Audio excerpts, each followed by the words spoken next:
A kukámber ember, Cucumis agenticus, egy titokzatos, öltönyös uborka, aki mindig friss, mindig ropogós, és mindig a háttérből figyel. Napszemüvegén nem tükröződik semmi, mert az információ nála egyirányú utca. Egyetlen célja van: fenntartani az uborkák titkos egyensúlyát, és eltakarítani azokat, akik a savanyúság szentségét megsértik. Mozgása hangtalan, kovászos lében lebegve suhan az árnyékok között. Ha támadásra kerül a sor, beveti a savanyú szlájdot, amellyel egyetlen gyors mozdulattal becsúszik az ellenfél alá és kilöki a komfortzónájából.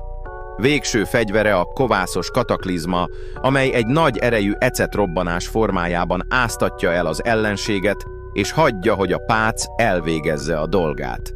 Egyetlen gyenge pontja a hőség. Ha nem tud árnyékba húzódni, az öltöny alatt pácolódni kezd. De kukámber ember nem olvad, nem puhul. Ő mindig friss és roppanós.